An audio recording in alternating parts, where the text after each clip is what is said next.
Switching views. Okay, good evening, everybody, and welcome to the Committee of the Whole agenda for Tuesday, February the 17th. All the best for Chinese New Year today. But I would like to start by acknowledging the tragic events in Tumbler Ridge. Our thoughts are with families, students, first responders, and everyone throughout their community affected during this difficult time. And so if I could ask just for please a moment of silence.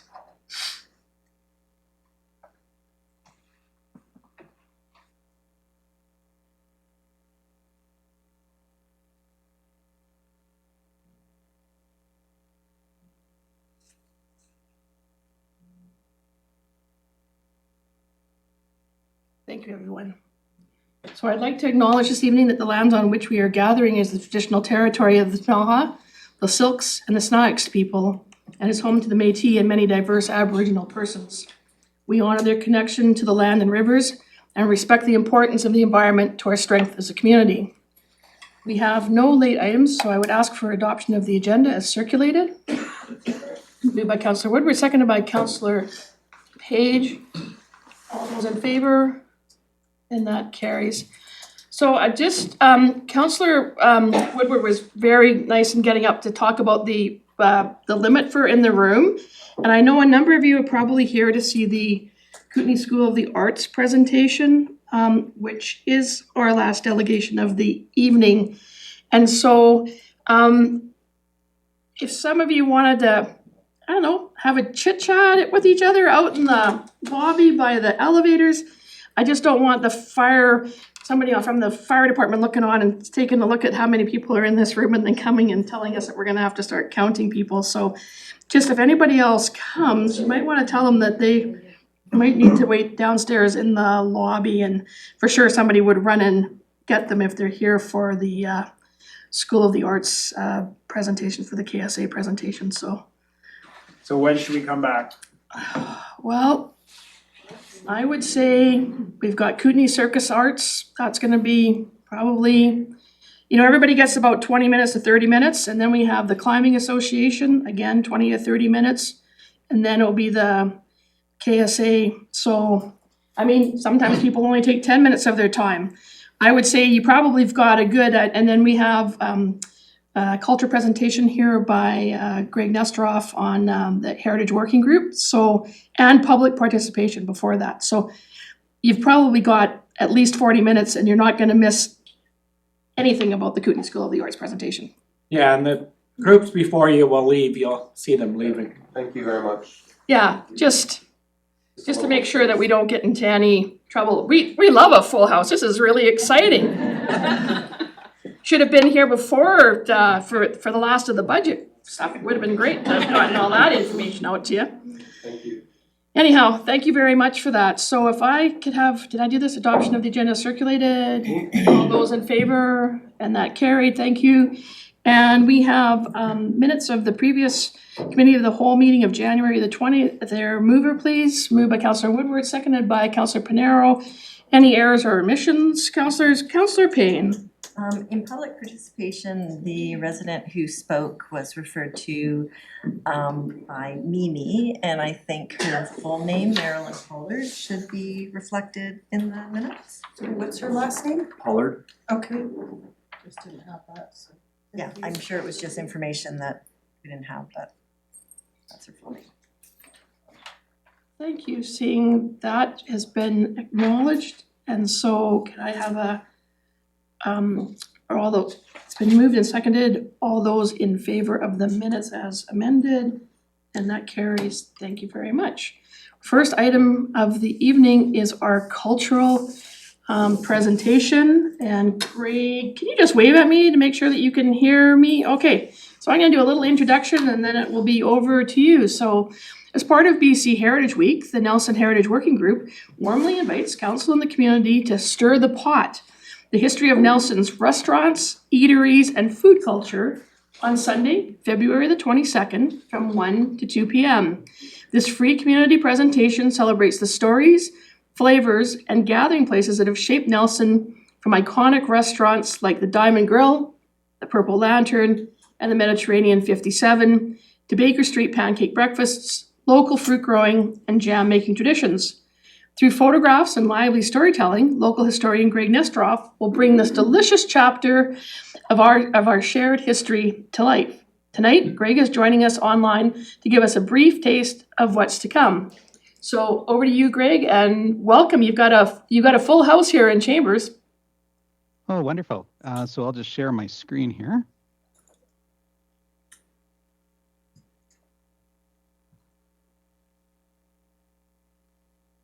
Can you see that? There you go. Yes, you're there. Thank you. Oh, perfect. Okay. Yeah, so I'd like to whet your appetite for the presentation that I'm going to be doing on Sunday. So this is just a small taste of it.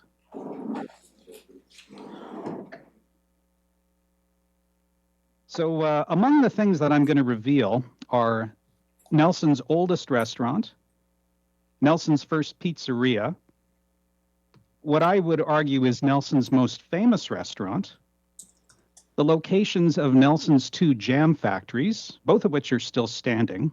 You know one of them, but you might not know the other. And we'll get into, does Nelson really have more restaurants per capita than New York? And I thought that I would show you a few fun photos that are taken from the presentation, starting with a building that might hold the record for longest continuously operated restaurant in Nelson, although it's had 7 different names and many different proprietors. Oh, the Shamrock Grill. Wow. Yeah, the Shamrock Grill. And I love this photo because everything was so color coordinated back then, everything in yellow and green. This was taken around 1960.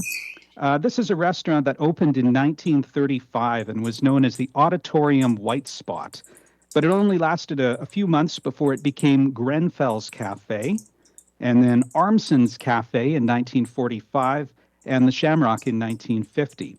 And it remained the Shamrock until about the mid-1990s, and then it became Mimi's, then the new China restaurant, and now it's Sushi Wood. So a restaurant has operated here for over 90 years straight. Wow. Another fun thing, outside the staff entrance to Lakeside Physiotherapy on 2nd Street, across from Lakeside Park, you'll find this wrought iron fence that depicts a shoe. And this is the legacy of a Dutch-style restaurant that existed there in the early 1980s, which was called the Wooden Shoe. And in addition to the shoe on the fence, it also had a large wooden shoe on its roof. And when the restaurant closed, that shoe found a second life at the Duhamel store on the North Shore. Because the proprietors, actually it's Berdien Jonkers family, were also of Dutch heritage. But I have no idea where that shoe is today. And then the Dairy Queen gets special mention because it's one of the few remaining drive-up Dairy Queens in Canada, and it's actually on Nelson's Heritage Register. I was actually at a city council meeting sometime in the 2000s where Berdien first suggested that, yes, this is a heritage building. And that raised some eyebrows at the time because until that point, heritage in Nelson mostly meant things that were from the Victorian and the Edwardian eras.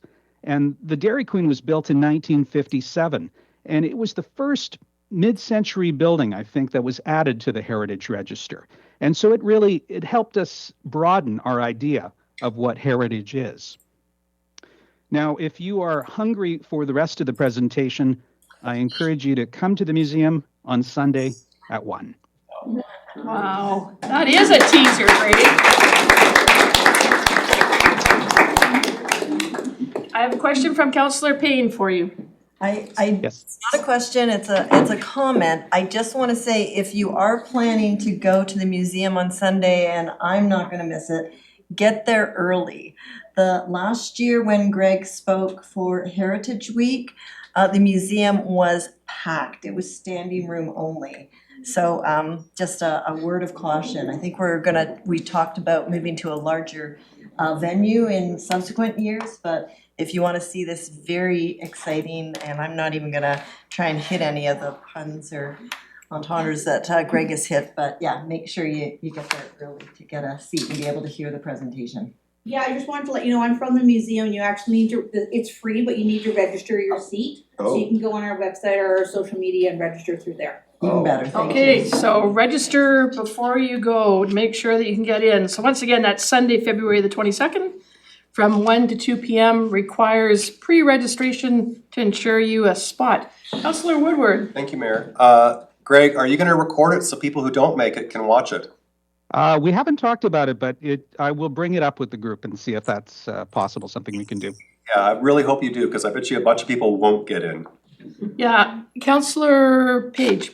Greg, will your presentation be touching on any of the amazing menu items over the years? Have you been digging through a bunch of menus from these locations over your research? Has anything? Yeah, in some cases I have. Yeah, it's a bit of restaurant history. It's a bit of agricultural history, a bit of some other things that are sort of food related, like cookbooks and whatnot. Excellent. So I'm hoping that you get it recorded, or else I'm just calling you, Greg, because I know where you live, because I want to know what you're saying about the Diamond Grill. My father was a bit of an investor in there back in the old days, and my grandmother that worked there for many, many years. And if you're of a certain age, you know my grandmother because you were scared of her. Anyhow, I want to see the Diamond Grill. So on that note, any other questions, councillors? Seeing none, I want to thank you, Greg. I think it's going to be a great presentation on the 22nd. Thank you, Council. Thank you. Okay. Next item up is public participation. So I will ask the question, does anybody in the room have anything that they'd like to share or say or bring up as part of public participation today? Look at that, a whole room full of people. Normally you get a whole room of people like this and almost every hand would go up. So this is good. So no public participation, except for the 80 people that are in the room. Oh, 74 and a half people are in the room. So I'll put that, I have a little thing I have to read if there is public participation, put that back in the drawer. And then we will move on to delegations. So I'm hoping in the room somewhere, we have the Kootenay Circus Arts Association. So we have Jody Edmonds, the Assistant Executive Director, and Jake Jacobs of the Kootenay Circus Arts Association. Do I have that right? Yeah. Okay. We'll present an overview of the organization's programs, community impact, and recent growth, and allow opportunities for council to, of course, ask any questions. So, look at that, you're all coordinated with the chairs even. Oh, yeah. Look at that, straight to chairs. Perfect.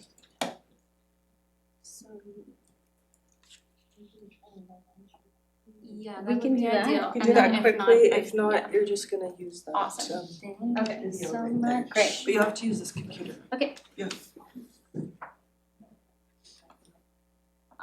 Here. No, just go down to.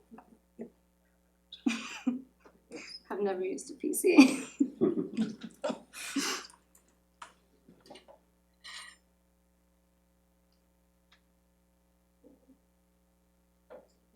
Just gonna log in so that they can show the Yeah. video the way that they intended it to look. So otherwise, we've got a backup plan. Yeah.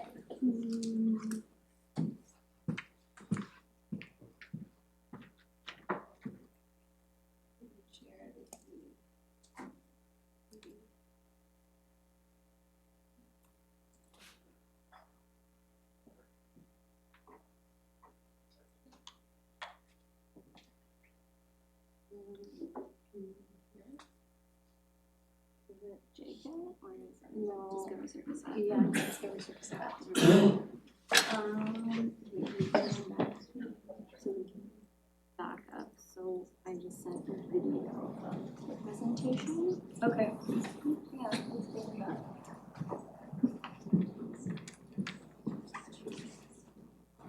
So I just turned on the air conditioning because it's getting pretty warm. But That's okay, we can just. if you can't Space hear bar will probably tell. them, I'll turn it off, okay? Okay, great. You probably have to do sound anyway. Yeah. Enjoy it. Enjoy the cool. Yeah, I guess while we have, it's good that there's a techno thing going on here. We can get it cooled off for a bit and then.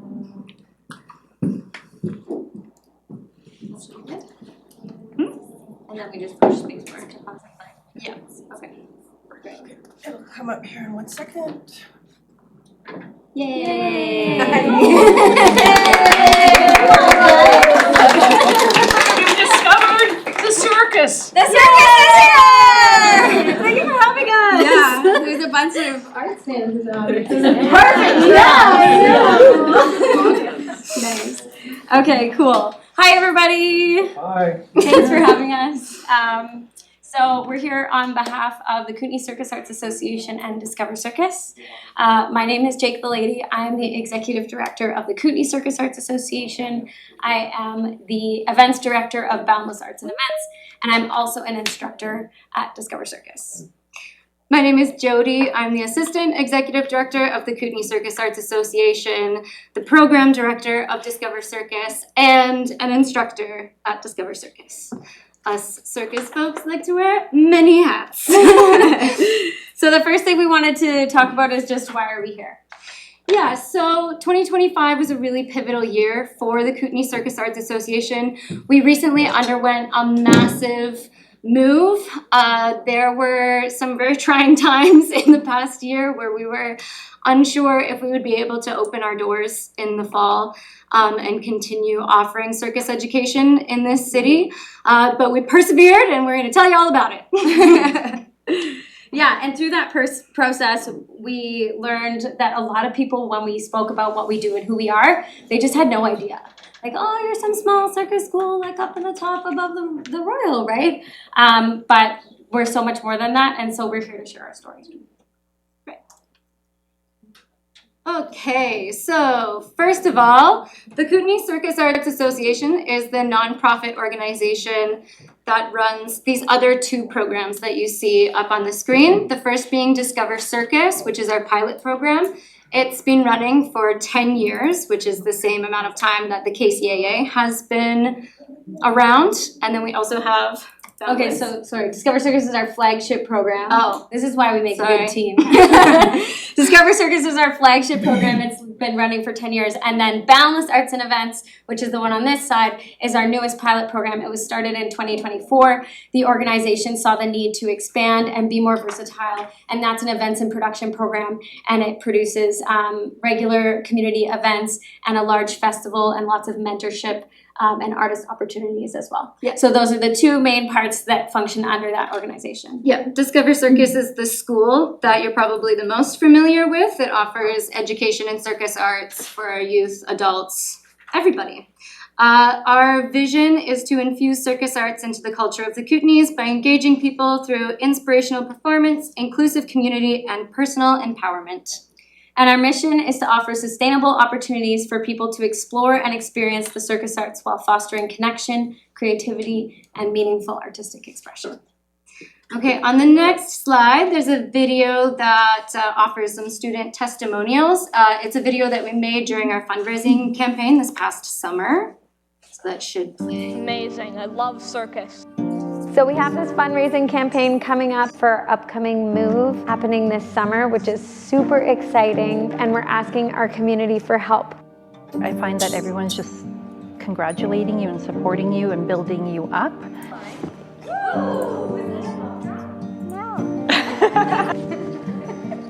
I just love like spinning in the air like really fast.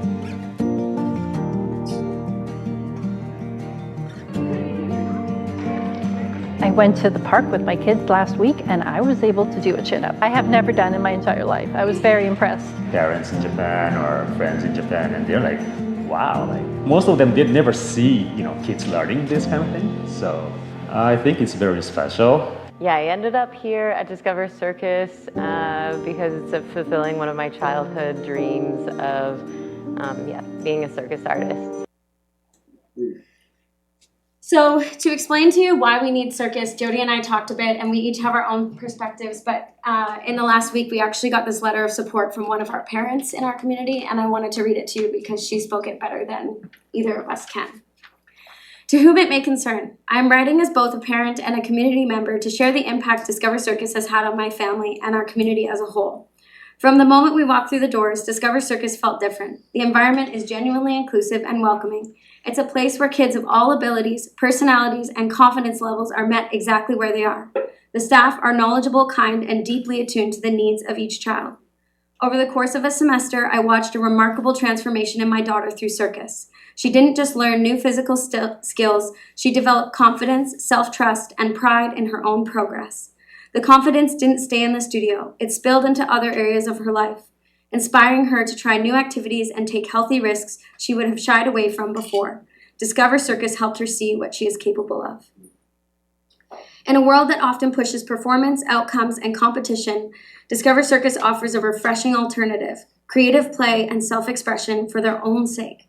That philosophy benefits not just the children who attend, but the wider community that grows stronger when young people feel confident, supported, and seen. Discover Circus is more than a recreational program. It is a place where confidence is built, creativity is nurtured, and community is formed. I am incredibly grateful for the role it has played in my daughter's life and for the positive presence it continues to be for our community. Okay, so on this next slide, we just have a list of all the programming that we offer at Discover Circus. Everything that's listed there, we offer classes from beginner level to advanced for all ages, and we really, really do mean all ages. Our youngest students are 2, and we have students in their 60s. Actually, they're not. We just started a parent power program, so our youngest students are like 3 months old. Yeah, brand new. How many people here have ever seen aerial silks? Raise your hand. Yeah. Oh, wow. How many people here have seen a trapeze? Yeah. How many people here have ever done a handstand? Cool. So those are all things included in what we offer. I know you know we know how this thinking go. The more you seem to wait, the difficulty grow. Life is certain guarantees, this I know. Just like how you I didn't mean to include the audio in this video, but there we go. Okay, so the KCAA has a huge community impact. One of the things that we offer is a biannual student showcase at the Capitol Theater. Historically, these are sold out events. Last year, we sold out 4 shows at the Capitol Theater. Yeah. And so Boundless Arts and Events recently started the Kootenay Circus Arts Festival, which is what you can see on that video there.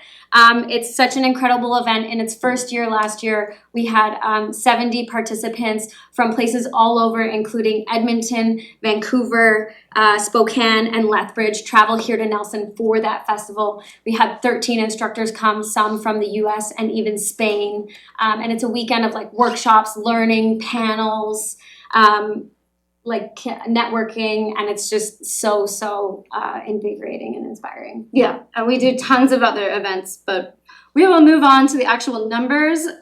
Okay, we just started an artist empowerment program through Discover Circus, and this program offers the opportunity for our students to create their own work and to nurture their own creative and artistic voices. So we're not, just teaching them what we know, we're encouraging our students to create their own work as well. We also started an accessible circus program this year, which is super exciting. So every week we have a special time that's like low sensory stimulation and for folks of all abilities to come and take part in the circus. And it's been really, really inspiring at a very accessible price as well. Yes. Okay, great. Moving on, we are going to talk about some stats. So we opened our new facility in October, and to date we have 428 participants. Our programming for this school year ends in June, so we are expecting that number to grow in the next semester as well. That's just for this year. Yeah, so like we have 430 students just from September to now. Yeah, it's huge. Thank you. It is huge. That's why people are like, oh, small little circus school, like one class a week. No, like no. So we had 164 students perform in our showcase last year at the Capitol Theater, which is so incredible. It gives any amateur artist or person with no experience an opportunity to perform on a professional stage, which is a really magical experience. We already talked about our age range of students. We offer year-round programming. Currently, we offer 68 classes per week, which is a 35% increase from 2024, from the old space into the new space. We have classes from 9 a.m. to 9 p.m. 6 days a week. So that's how, yeah, it's amazing. Our facility is in full function at almost all times. Yep. Not full function, but there's people there at a lot of times. Yeah. Okay, so as we mentioned last year, it was a huge year. We opened this beautiful new facility at 801 Front Street. Come check it out, pop your head in, see what we're doing. And that really forced us, the move was kind of a really short amount of time. We only had a year to do it, so it really kicked things into high gear. It was a huge undertaking. We built relationships with local professionals, architects, engineers, contractors. It was absolutely massive. And from a governance level, it really called on our board and our members and our volunteers. Some of our board directors were working the number of hours for a full-time job on top of their full-time jobs and having kids. And it was really just such a call to see how our community came together to make this happen. It was really incredible. Yeah, it's a really beautiful space. So now that we're in this new facility, it has really opened the doors for what is possible to offer our community, to increase our programming even more, to increase our accessibility. We've talked about offering classes with adaptive harnesses. So someday, it's on our dream list, is to buy these adaptive harnesses so that it can make our programming more accessible to different physical abilities. We've talked about adding seniors programming. We've talked about doing youth exchange programs, rural outreach. All of those things are on our dream list, and this hub is the perfect space to host these community events.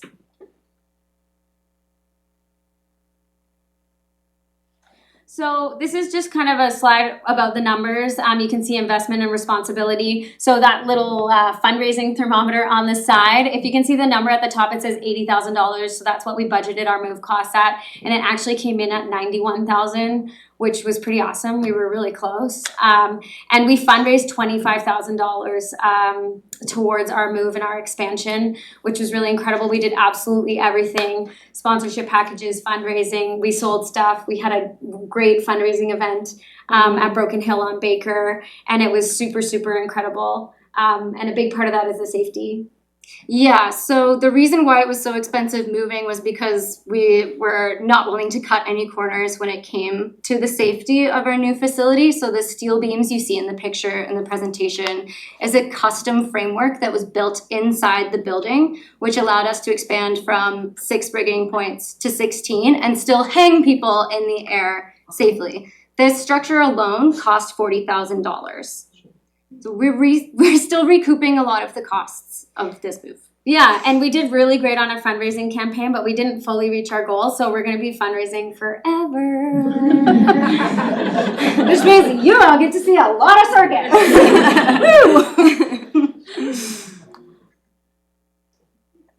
All right, what does the future hold?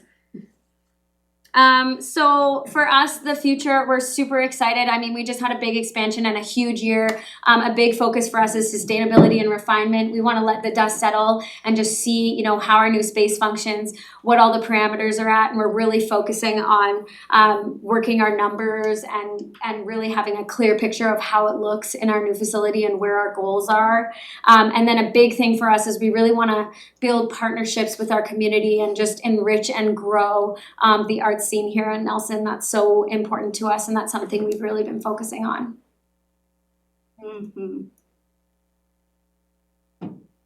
That's it. That's it.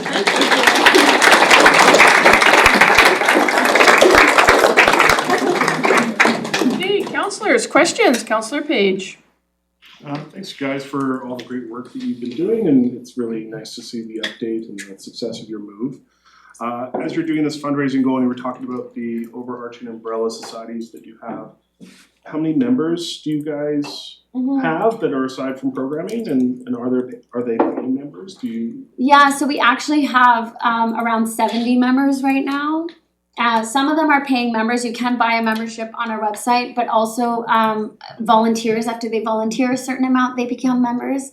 And then who else is in there? Volunteers, paid members, and then staff, I think. Yeah.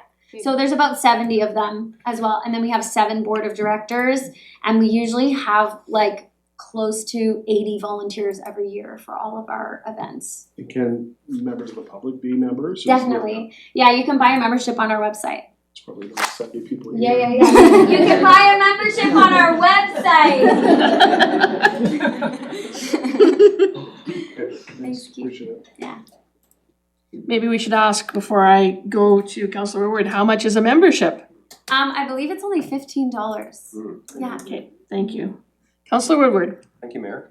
My question is, the silks and the equipment that you have, I'm wondering about how long does it last? Like, do you have to replace it? Do you have to have a budget to constantly replace it, or how does that work? Yeah, so Circus uses a lot of rigging and professional gear, kind of like climbers do. Yeah, so there's regular rigging inspections that happen 4 times a year, smaller ones, and then a bigger one every year where they inspect the rigging and see if it needs to be replaced. So it actually lasts quite a while. We're not very hard on our gear. Sometimes the aerial silks like rip and stuff, but a lot of the climbing gear lasts like, 5, 8, 10 years, depending on varying items. Some items, have a shorter shelf life, depending on what they are. So we do have an annual rigging budget, and then our like equipment budget, and then things kind of get replaced as they wear out or as they're inspected and decided to be retired.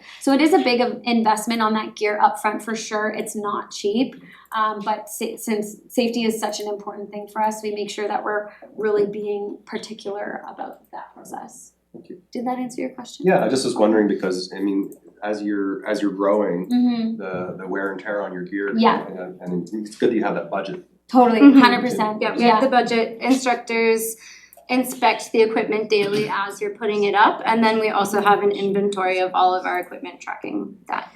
And sometimes when we expand the programming or invest, like say we want to introduce a new modality and we have to buy a bunch of gear to have the equipment, then at the strategic planning meeting and all the budgeting, we'll kind of include sometimes that extra chunk to be able to purchase that.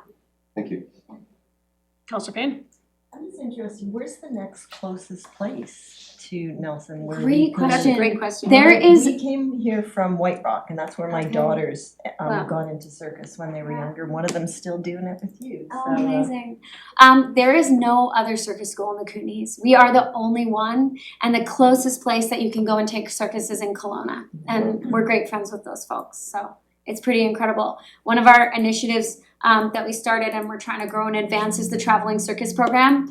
And so we have portable aerial rigs that we hope to bring into rural communities on a more regular basis so that we can break down those barriers of, accessibility, financial access, all that stuff to bring circus around to all regions of the Kootenays.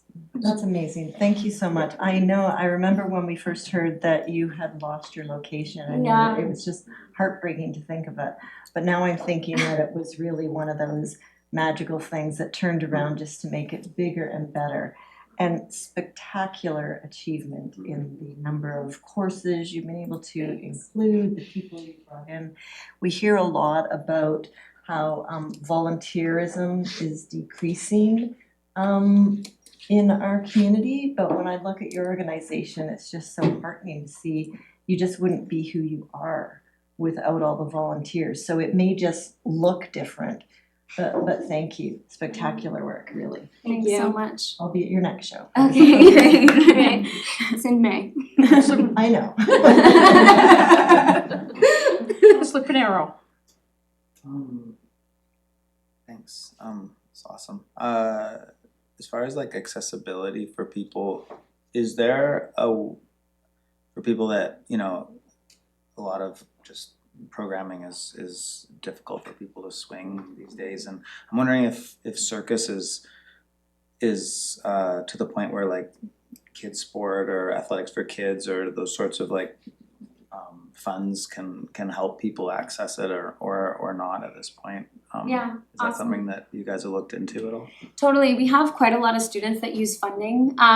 Kids sport is actually one. Circus is kind of in this interesting boat because we're like half sport and half art, which is actually kind of a superpower sometimes.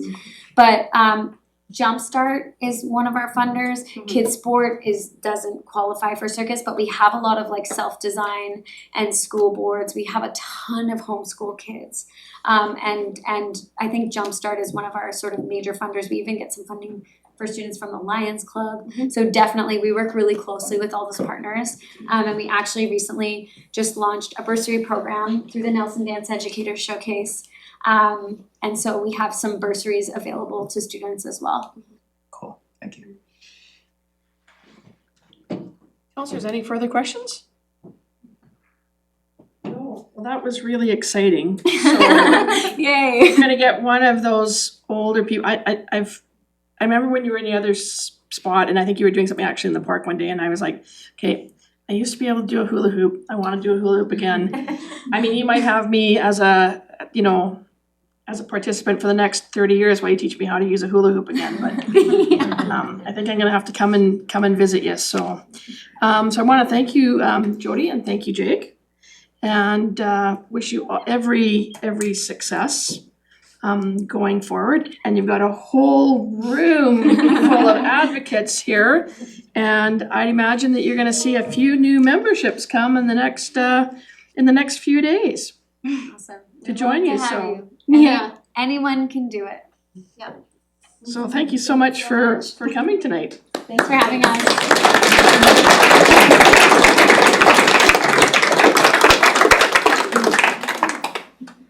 Next up, we have, everybody's hanging off of a rope tonight here. Yes. We're gonna have Kootenay Climbing Associations up next, so if Jamie and Cam are here.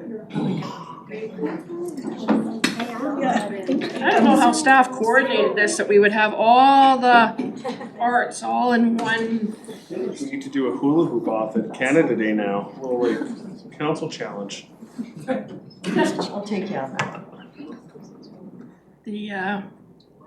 Yes. I think the media was trying to get in and maybe folks Maybe, want yeah. him in here. Bill come in, I think put Bill his was trying to notebook find down, a maybe. spot to sit. Normally he sits here. There's only one person left. Is he out there somewhere? Yeah, he was at the door, yeah. Oh, okay. So Okay, again, it's too bad he should have come up here and. He went home to watch it on TV. He's not out there. Yeah, he probably went home to watch on TV. Okay, fair enough. Hey, ignore us. I know, I was like. Thank you for vacating the seats, but now you can take them back again. So we have Jamie Moy and Cam Shute here tonight, board members of the Kootenay Climbing Association, and they're gonna present an update to council on their project, the Cube 2.0, and provide an opportunity for council to ask questions. So Jamie and Cam, over to you. Thank you, Mayor Morrison. Good evening, councilors. We would like to start by stating that we are not professional performers and we will do the best we can in our presentation. Thanks so much for having us. I'm the Vice President of the Kootenay Climbing Association. Cam is a fellow board member. He's our expansion chair, and we are the nonprofit that oversees the Cube Climbing Gym in Nelson.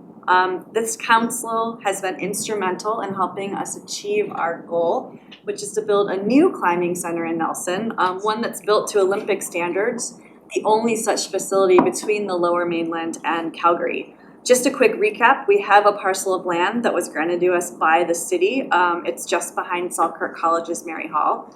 Our project cost is estimated at about $10.5 million. We have fundraised close to $2 million so far in cash and in-kind donations. Our focus right now is fundraising for the rest. Quickly, our fundraising strategy is six-pronged: community, municipal, provincial, federal, corporate, philanthropic, and we're going to talk about some of those tonight. So on the community side, engagement continues to be high. This is a photograph from our last event. It was this past fall at Uptown Pizza and Sports Pub. We did a $20 beverage and burger and climbing trivia night. We filled the entire pub. With the help of Cube staff, we're launching our first ever merchandising campaign. So we're selling Cube t-shirts at our current facility, and there's a contest component to it where climbers can submit their proposed designs for the shirts, and then whichever one we choose wins a prize. They'll get a 10-punch pass to the Cube and 2 lift tickets for Whitewater. Then our patrons campaign, which is where individuals can get involved and become part of the legacy by getting their name on our Wall Builders plaque in the new facility. That's brought in just over $95,000 to date. If you haven't gotten in on that, it's $600 per person, payable in monthly installments. I can email you all the details. We're about to kick off our biggest fundraising community fundraising event of the year, which is the Women's Adventure Film Tour and Silent Auction. That's happening March 6th this year at the Nelson United Church. That brought in just over $7,500 last year. At the provincial level, we've had a lot happen since we presented to you guys this past summer. So when we met last, we just received the Reddit grant for $400,000. We've also since received $500,000 in funding from the BC Mass Timber Demonstration Program, and then another $50,000 from CBC. With the Mass Timber Demonstration Program, we get a page on naturallywood.com. This is a screenshot from that. If you haven't checked out that website yet, please do. It's an online resource promoting British Columbia as a global supplier of quality, environmentally responsible forest products from sustainably managed forests. With the infusion of cash from those grants, we were able to kick off final design this past fall, which is what we're in the thick of right now. This is preliminary, not final, but this is a screen capture from one of our working documents. It's showing some mock-ups of the exterior and the interior. Kim, I think this is a good place for you to maybe jump in and talk about how this kind of catalyzes us to think about our business plan. Sure. So because the price tag of the final design phase is about $474,000 for just the architecture and the engineering, we really wanted to make sure we got it right, because it's kind of a one-time thing that we're hoping to do and then proceed into construction. So we took a really critical look at our business plan, and the worst thing would be is if we built this and we failed operationally. So we actually dialed back the size a little bit. I think in the schematic phase we shot for the moon. We placed no limits on ourselves, but we've kind of with guidance from the architect and other businesses, we've dialed it back, but it's still quite a large facility for this size of a community. It would be the same footprint as, say, the gym in Squamish, BC, where there's a considerably higher number of climbers. So we're making progress now. There was a major push to just do more with less. So we tightened up the design, got it way more efficient use of space. And now we're at a concept that we really like. So we're now kind of detailing each area of it and making good progress. This is the layout of the main floor. And we're not gonna, we'll spare you the details of that, but just wanting to show the level of detail that we've progressed to.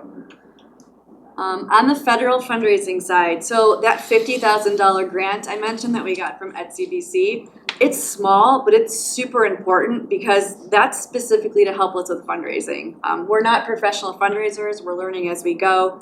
And this grant allowed us to start putting that money to use to make inroads with the federal government, which is the next phase in our fundraising. We think that's where the majority of the bulk of the rest of the money is gonna come from.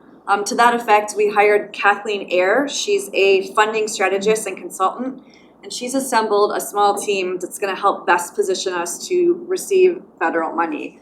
So our goal is, that handwriting's tiny, wow, to ensure the Cube 2.0 is structured, targeted, and ready to absorb capital for funding opportunities as they emerge. Our first step in that goal is to raise regional awareness of the project, and I want to talk about why that's important. I'm just going to give you an example. So a couple of weeks ago, one of our team members from this new strategy team was at a conference, and he was sitting beside somebody who was at another nonprofit. They were from Engage Sport, which is a Northern BC nonprofit. They'd been taught, he'd shared his project, like, well, what do you hear? Oh, I got this project that does this, it's in the Kootenays and it's a gym, and so she was aware of it. Meanwhile, she gets an email request from BC Recreation and Parks Association. They had gotten a request looking for shovel-ready infrastructure projects in BC that had had challenges getting funded and met a diversity of community needs. In other words, a project just like ours. The federal government was canvassing for a project exactly like ours. We wouldn't even have been on that list. I mean, the Northern BC nonprofit who had gotten a list from BC Recreation Parks, they didn't know about us. BC Recreation Parks Association, they didn't know about us. So this is why we're like, okay, this is the next place to go. This is where we need to be investing this grant. So we're super excited. They've already identified about 50 other municipalities, just like this one, regional districts, nonprofits, businesses, who share our vision of outdoor recreation as an economic driver for the Kootenay region, who need to know about us. And one of the tips Kathleen wanted me to share with this group tonight is this is kind of like the go forward path for getting funded from the federal government, is to have regional collaboration and cooperation, not shared unified fundraising, but just like Rosslyn knows what Nelson's doing, and they know what Trail's doing, and they know what Creston's doing. So having that kind of, let's call it union or solidarity in supporting and knowing about each other's projects. And she kind of said, like, give council a heads up, like, we're going to be taking information packets to their counterparts in other municipalities, and those municipalities will probably expect, they'll want you guys to know about their projects too. So wanted to pass that message along. And we, just so you know, we did get our submission in for that federal government query of projects. Yeah, we're on the list. We're on somebody's list somewhere. Yeah. Okay, let's talk about next steps. When are we gonna complete the final design? We're staying on track. I believe the final step is supposed to be September 2026 to finalize construction drawings. There's a lot of steps in between, and we're just actually starting to engage more with the city planning department. I had a really good call this morning with Ken. So that kind of gives you the timeline.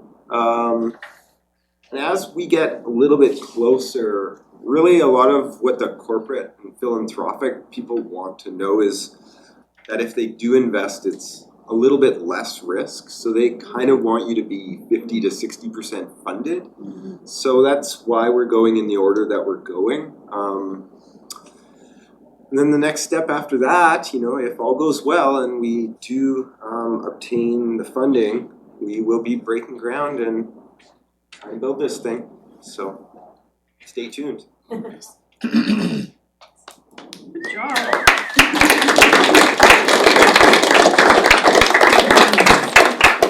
You probably have like similar blisters as that. Calluses. Yeah, that's right. Okay, councillors, any questions? Councillor Tate. Thank you. I think this is the third time we've seen you as you're going through this process, and I know you started with the previous council, so it's a long road to hoe. I am curious, how much fundraising do you need to have already in place, like money in the bank, before you would look at loans and like mortgages for the build and that sort of stuff, or is that not on the plan? It's really dependent on business case. Okay. So we don't have, we're a nonprofit, so it's not, we're very conservative, put it that way. So we've sort of put a limit on what we could actually take on as far as debt, and it's not a massive significant portion of the project. So maybe we could service like a $500,000 to $800,000 loan. And in the first few years of operations of the new facility, that would even be challenging. So yeah, that's a TBD. So the idea is to fundraise for the build, and then the operations would just be paid through your normal budget. Operations, we don't depend on any funding for our operations currently, and that's also the plan in the new business plan. Okay, well, keep it up. Councilor Pinero, did I see your hand up? Okay. So you said that you're non-for-profit, so does that mean that donors to your patrons campaign mall get a tax receipt, or do you have society status? We're not a registered You're not a charity. registered, okay. If the city wants to run it through the city, we'd do that. We did it the first time, but I don't think we can do that. I think we looked at doing that. Councilor Woodward. Thank you. It's a little similar to the last group. When you get your building built and you have to fill it with all this gear. And I guess I'm thinking like, of course, ropes and harness and all that, but then all the holds and like, what kind of money are we talking there for gear and holds and? If you look at walls, yeah, holds, padding, yeah, it's that makes up probably 1.5 million of the total. Okay. 1.5 million. That's just so it's not insignificant, but really the big lift is building a building. Building, okay. But then like the last group, how long does gear last? You must have a little bit of information about that because I'm curious. How long does gear last in something like this? Yeah, like we regularly already cycle through holds. They can last sometimes from 3 to 5 years. Volumes probably a little longer, but the new gym will be built differently. It's built for service, so every single wall panel can be removed if it ever gets damaged or whatnot. And we have just in that 10.5 million, there's sort of a 3% capital maintenance fund that we're also saving for, so that when we launch, we don't also trip and not have the funds to maintain the building. That's what I was thinking about. Thank you very much. Councilors, any further questions? It's more exciting every time you come and talk to us, you know, I mean, it's moving along. I mean, you've been, you know, really successful with getting this first couple of $1 million, and just so I think that's good groundwork for the next 8. And yeah, I think it's gonna be a wonderful facility, so. We'll go to Circus and practice for our Yeah. enthusiasm. Anyways, thank you very much. Thank you.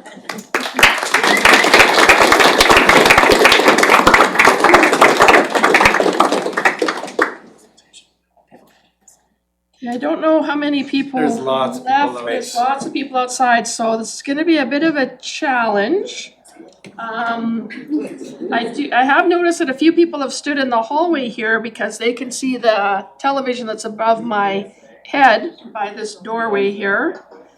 So.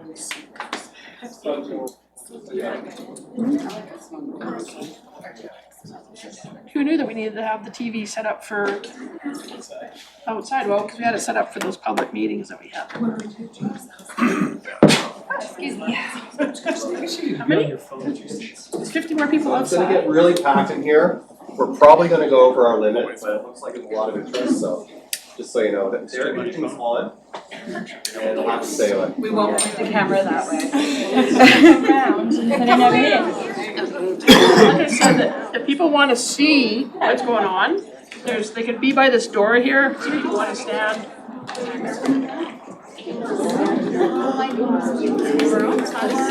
Folks.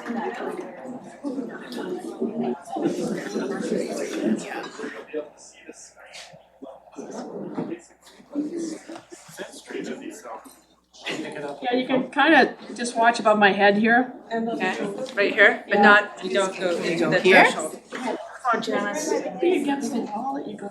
I know you people. If you get out of hand, I'll just. But just have people in the hallway. Oh, Ollie, out in the hallway. But you can see it from there, so you can see what's going on if you have something against there. I just don't want anybody coming and saying that we have to evacuate the building. So. There we go. Just the room. Yeah. GM, is it a weight thing? Or is it a?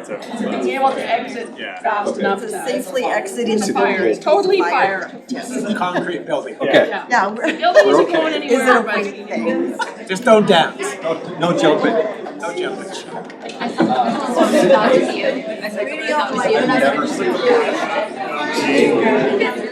Hey, because everybody's been waiting, so I'll ask you just to and again, there's a little bit of room here. I keep pointing to this door here, to stand in the hallway if you can't see.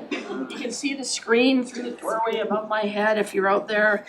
And you'll all be able to watch it. Please tell me we're streaming and it's all working tonight? Okay. Fingers crossed, you can always watch it later at home in the comfort of your own home. Tonight we're hearing about the Kootenay Studio Arts Building, and we have Kaylee Linz from the West Kootenay Regional Arts Council and Sydney Black from the Nelson and District Arts Council will be presenting to the council on the possible future uses for the Kootenay Studio Arts Building, fondly known as KSA. I want to acknowledge that on the screen and who may be participating, so I just want that clear now, they're part of the presentation team, is Julia Wayland and Louisa Plant. Now, both of you have your cameras off. I'd like to know that you can hear us here inside the chambers. If you don't mind just waving at me, that would be super. I see 2 waves, so we've got Julia and Louisa are here with us as well. And so, on that note, everybody's been introduced. I will hand it over to Kaylee and Sydney. Excellent. Good evening, Mayor Morrison, council and staff. Thank you so much for having us tonight. As Mayor Morrison mentioned, my name is Sydney Black. I'm the Executive Director of the Nelson District Arts Council, and I'm delighted to be presenting with the co-chair, my co-chair of the KSA feasibility study, Kaylee Linz from the Kootenay Regional Arts Council. So we're just going to have a quick view. There are many things that we are going to review in a very, very short amount of time. We will talk quickly. Not too quickly though. I get in trouble for that sometimes. Let's do this before. Totally slow it down. So, an overview. So we all know that in October of 2025, it was announced that Selkirk College would be ending the KSA programming in July of 2026. As a result, a steering committee was struck and funding was sourced to complete a feasibility study. We're here today to present the financial feasibility of the creative community taking on the KSA space. So the study has been led by Nordicity, an MBAC architecture and design firm with the support of over 35 steering committee members and the greater cultural community. We want to share our gratitude to all the individuals who made this feasibility study happen in less than 2 months. We're also grateful to the funders who supported us in this endeavor and also to council for being so understanding with our late submission of materials as we were working under a very tight timeline. So the methodology, data was collected through community engagements, which were both in person and written. A background review, program analysis, and space needs assessment were undertaken, as well as a financial analysis and operational modeling. And so now we're going to check out the overall findings of those conversations. So the interview highlights showed us that there's definitely a demand for creative cultural spaces in our community. There was a feeling that the existing KSA space hadn't been utilized at its maximum capacity, and there was a clear opportunity for expansion of its use. There was also clear interest from the cultural community. I didn't plan that. In becoming tenants, as well as a desire for affordable and accessible art spaces in our community. So Robin DuPont is going to speak more to this emerging vision shortly, but the emerging vision is one that includes leveraging the existing spaces and resources to support the broader community, to build a bridge to the international art scene, and to solidify or further solidify Nelson's reputation as a cultural tourist destination. The feasibility study involved seeking out precedents and comparables to inform the modeling, with a focus on including spaces that operate in a more rurally focused setting, such as the Fernie Art Station and Trails by Sack Gallery. And when we look at the comparable spaces, we see that generally those spaces are not operating with a large profit margin, just so we understand what we are potentially looking at here. That commonly there's paid staff working alongside a volunteer board of directors. The public funding and support is key to all of their operations, and also that earned revenues are also supporting their viability. And I'm going to pass it over to Kelly. Okay. So now we're getting into the meat of the modeling here. Just a couple disclaimers before we dive in. The financials that we're presenting should not be taken as a financial forecast. There's a whole lot of validation that will need to happen once activity actually starts happening in this space. All right, so I don't want to bury the lead. We will be asking council for 2 years grace on rent of the space. So we've taken that into our financial modeling, an assumption of a 2-year lease-free period. And that leaves all of our overhead costs, which are essentially insurance, maintenance and operations, and utilities. So that rounds out to about $290,000 per year. The other modeling that you'll see takes into account very slim staffing expenses and stepping into the building more or less as is. We also have Mark Boutin here, who completed the space assessment, so he can speak more in the Q&A to his assessment of the building, basically the state that it's in and its readiness for tenancy. Okay, so our revenue projections are based on space rentals primarily, both to annual anchor tenants and to more flexible arrangements for community members.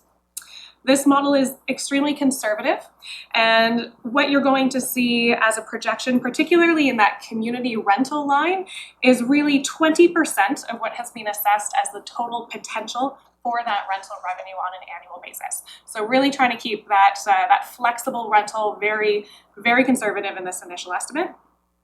And also on the revenue side, you'll see us starting to build in gradually between year 1 and year 2, revenues based on public funding, private funding, and earned revenue. Okay, so here's the meat of the model here. Again, you're seeing a very slow, gradual ramp up in our public funding, given how long it takes to hear back about grants. Not a lot coming in year 1, much more coming into effect in year 2. You do see quite a similar level there of private funding between year 1 and year 2. There's a sense that hopefully we can capitalize on a lot of the momentum that's demonstrated throughout this process. So that is a little higher than the other numbers in year 1. And the revenue that I spoke of, again, this is 20% of what is the total assessed potential, particularly in the more flexible spaces. We're looking at about $64,000 for anchor and permanent tenants, $86,000, a little over that for broader facility rentals, and a line item dedicated to co-working space. That takes us to about $219,805 in revenues for year 1. Again, a conservative estimate. On the expense side, as I mentioned, we're keeping things really lean with only a quarter of a full-time equivalent general manager in year 1. Very, very modest upgrades to maintenance and utilities. You'll see a little chunk coming in year 2. Also very lean on costs to support business operations, marketing, fundraising, etc. So our expenses are totaling out to $306,970 in year 1. Again, you'll see that most of those costs are for core overhead expenses, our operations and maintenance, utilities, and insurance. Where that leaves us is a potential loss. Again, this is a very conservative estimate of what is expected to be achieved in the space. A potential loss of $87,165 in year 1, but you'll see that already by year 2, we are turning a profit. The modeling has been completed for years 3 to 5, with surpluses growing each of those years. I can't reiterate this enough. This is a conservative estimate with a lot of room to end up in a more favorable position. As an example, if we increase our community rental revenue by only 5% over what's projected in this model, that would cut the first year deficit by approximately $15,000. Okay. I won't review each of these folks in detail, but this is a summary of, on the left, interested parties when it comes to anchor tenancy and ongoing use of the space, and on the right, prospective renters who are looking at more flexible arrangements in the rest of the building. Okay, this is where I'm gonna really swim through quickly. Mark can speak to more of this in detail. This is a summary of available spaces in the facility. I think it's worth noting the potential new spaces indicated in the bottom right. So this goes above and beyond the space that was activated during Selkirk's tenure. Okay, and this is that same data, but broken out by floor. And there's second floor there. Okay. As we mentioned briefly, the building is in overall good condition, which means we don't foresee any obstacles to immediate tenancy in August. One of the most pressing considerations is some servicing of the chairlift to make sure that we're meeting our accessibility obligations. Okay. The feasibility study also took into account some known risks and challenges. I think it's most worth noting that the post-secondary landscape right now is of course incredibly in flux, which has led us to this situation. There is a goal, a very high priority goal, to get accreditation back for the programming at CKCA, the educational programming in particular. That timeline is unclear at the moment, but there are some very promising discussions underway. We have Jim Holyoke in the gallery, who's prepared to fill you in on some conversations with Emily Carr that have been very promising. Okay. As we wrap up, I'd love to reiterate that our ask is for 2 years of lease-free access to the space. At the end of that 2-year pilot period, there are a few potential scenarios that have been assessed here. I think the most mutually beneficial is probably item number 2, in which the cultural community would launch a capital campaign with the end goal of purchasing the facility. Okay. In conclusion, we see this vision for KSA as both ambitious but also eminently doable based on the modeling. I'm thrilled that organizations, including the Creative Exchange Cooperative, have stepped forward to potentially use their operating structure to manage the space. So we have interested parties to start shaping out the governance and make all of this possible. And we are, of course, ready to stand for questions, but before that, we'd like to pass it over to Robin DuPont for some closing remarks. I love that everyone wore their sashes. So good. Thank you.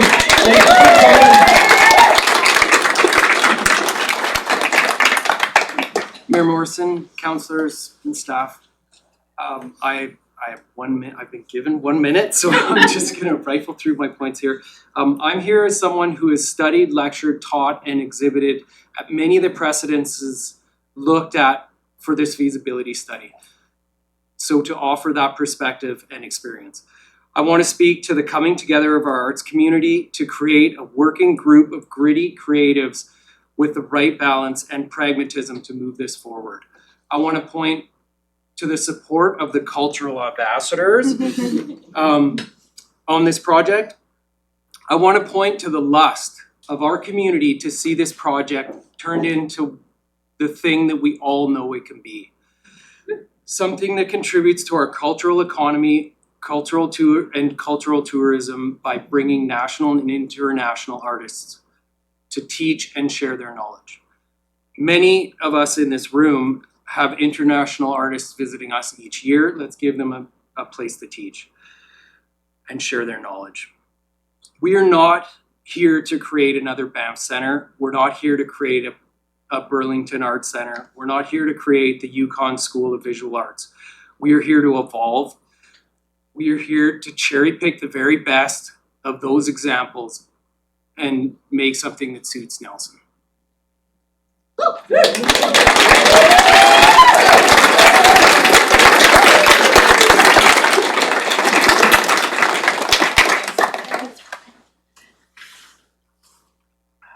As we move into questions, I once again just want to flag we've got Louisa and Julie, who are core consultants on the project. We have Mark as well, our facilities consultant, and we have Jim as well to speak to conversations around accreditation and transfer credit. So lots of resources available to you.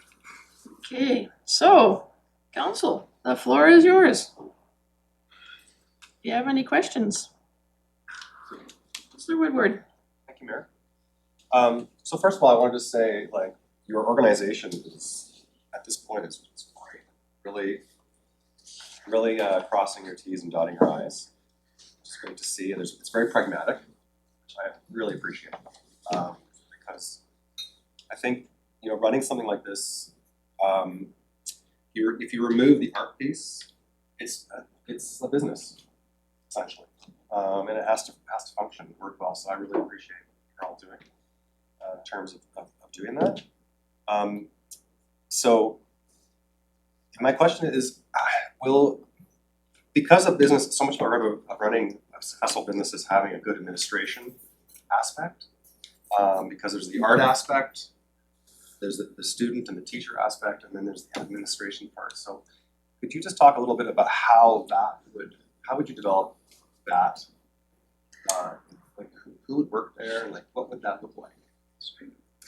Yeah, so I should say what we've detailed is really a 2-year ramp up to full operations, both in terms of revenue potential and full programming within the space. So by year 3, the modeling takes into account a full-time general manager, actually a full-time executive director with the support of an additional manager in the space.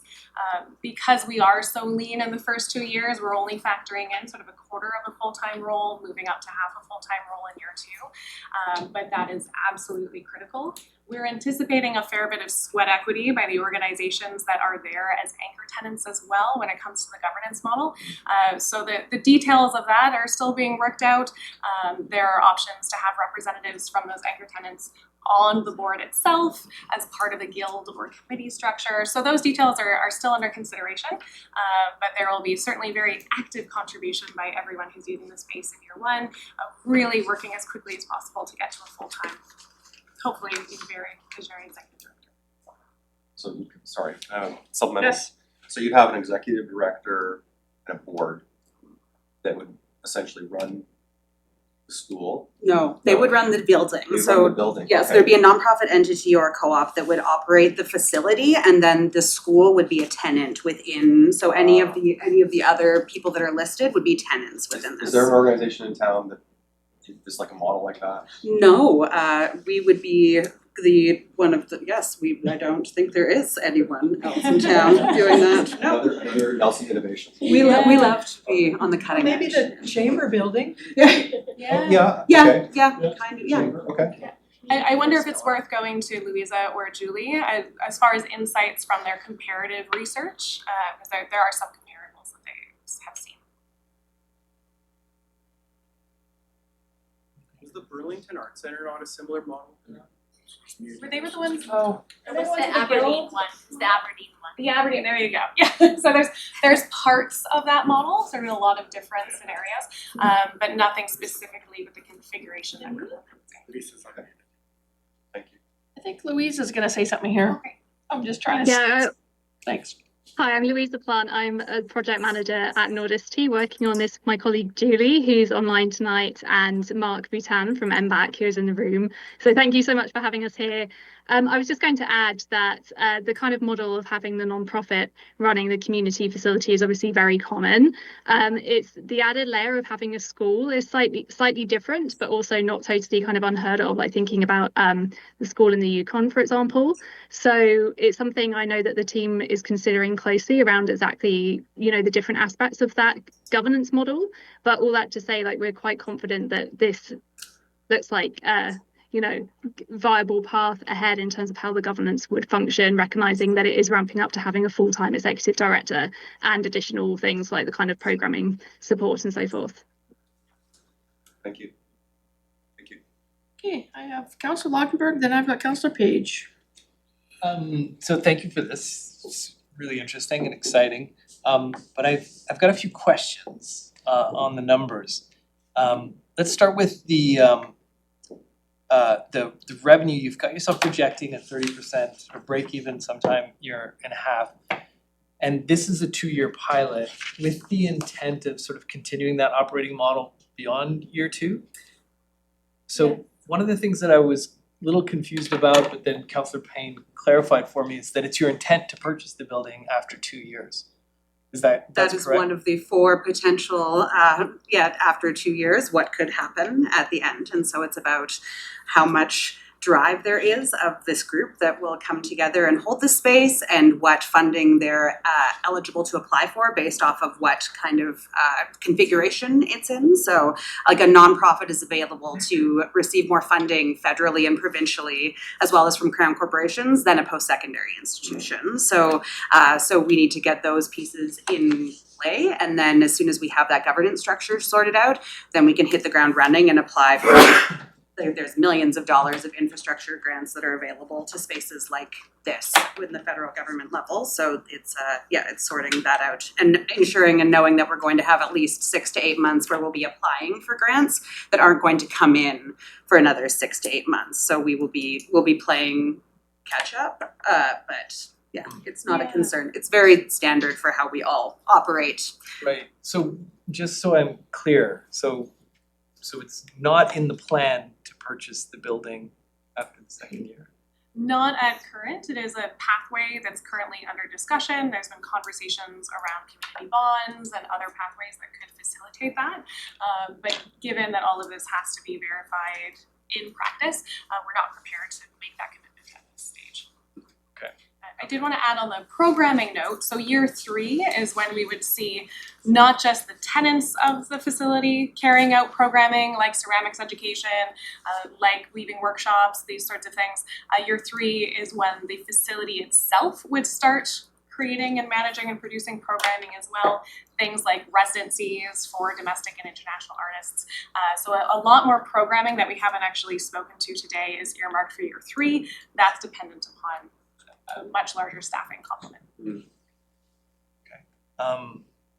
Supplemental. Go right ahead.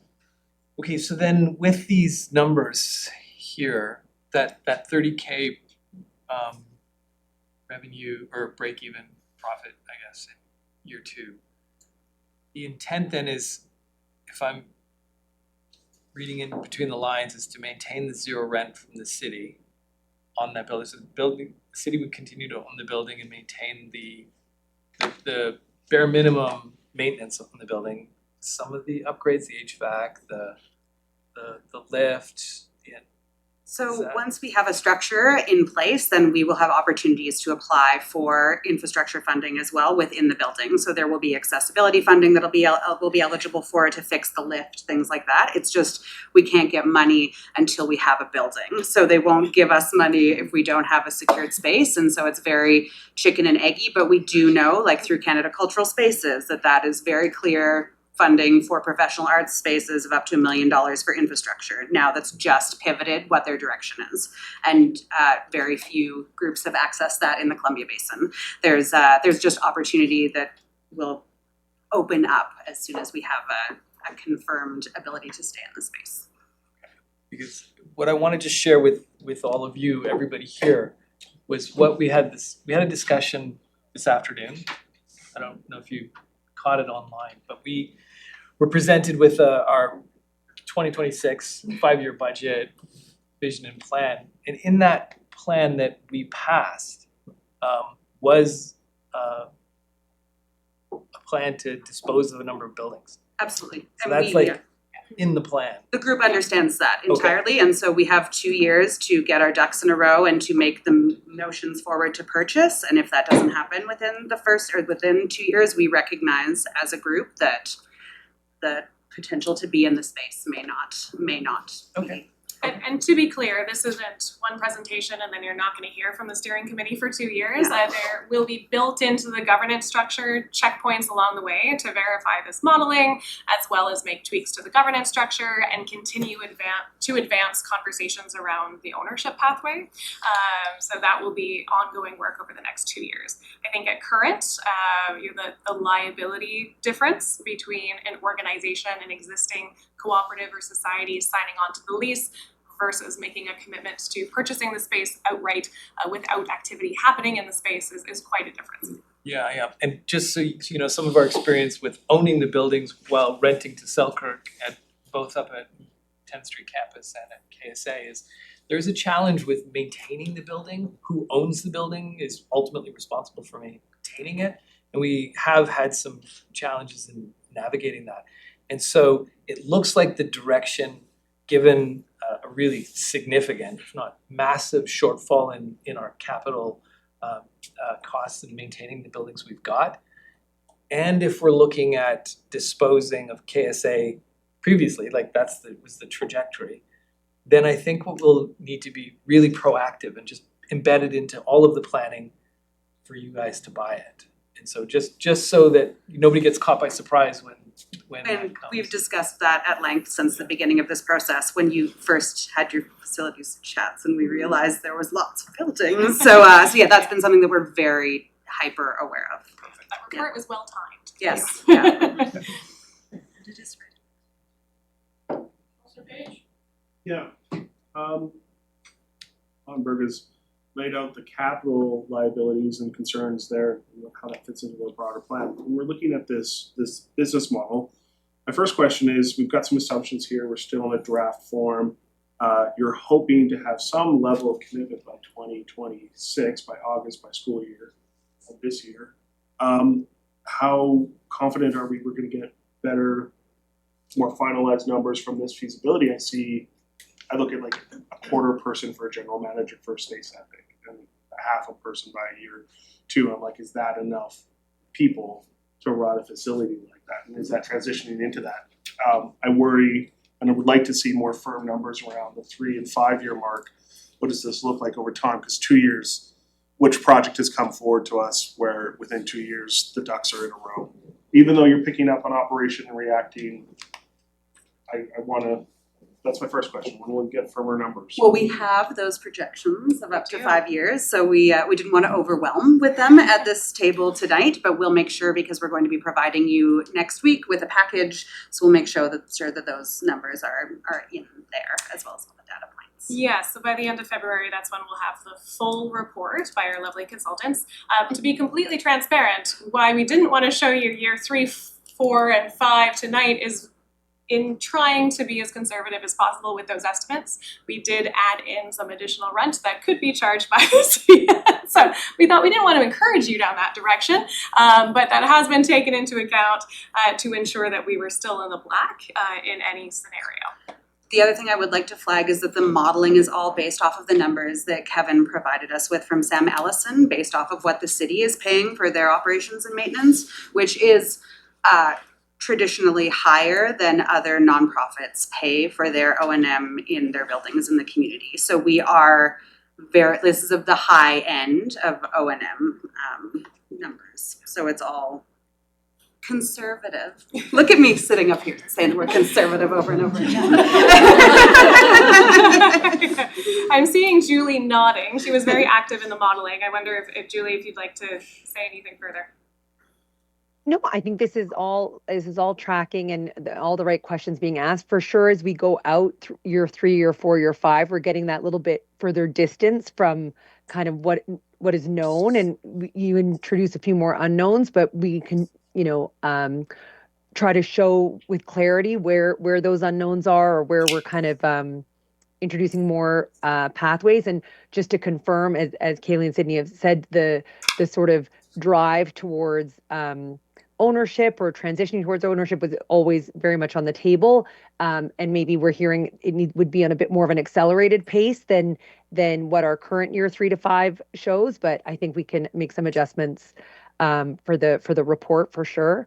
But yeah, no, this is all sounding good here, or sounding in good shape. But happy to keep talking.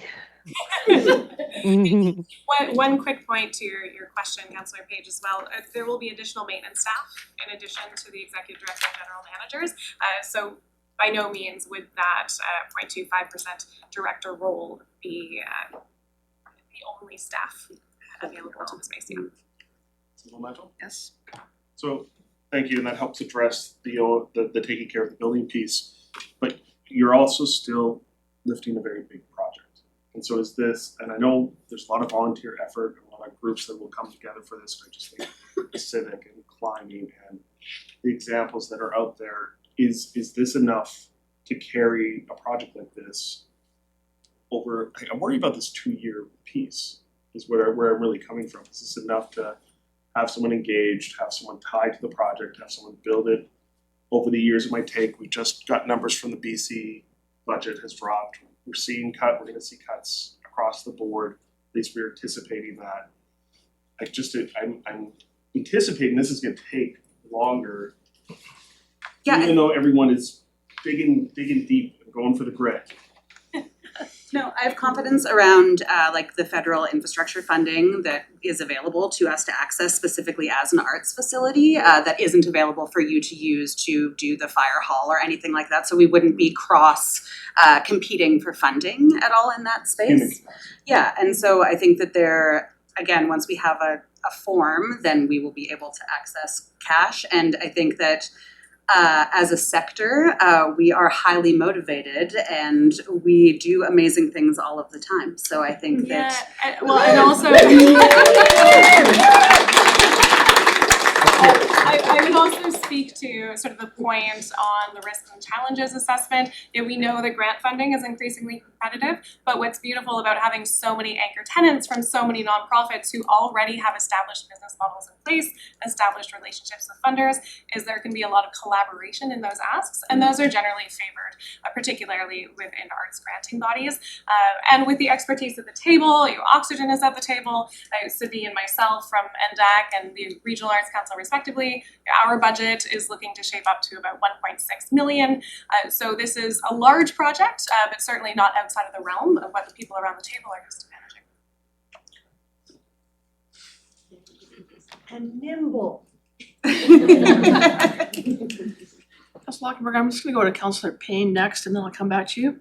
I have a quick one. I just wanted to be the gatekeeper of the acronyms. O&M, for anyone who's not familiar with that, is operations and maintenance. It's just a term that you use when you're managing a building. Any of you may know, but I've heard people ask that. Councillor Lockenberg. I have an easy question. Oh, sorry, I'm gonna go then. I'm just gonna go to Councillor Tate because she hasn't had to. Thank you for this. I've been hearing about it, and I was like, where is this feasibility study that is on the radio and in the news? But it's not here yet, so I didn't miss an email, which I'm happy about. I am curious with respect to the anchor tenants. Sounds like lots of conversations. Like you said, the form is not formed yet. Have to still put it in the kiln, so to speak. But I am curious what happens if one of those anchor tenants, is there a plan B? Because that's a big part of year one. So I'm just curious what kind of like plan Bs you have in place. Like Councillor Leuchtenberg said, we have a big infrastructure gap, and so we have those pressures of the immediate need and the long-term health of the community.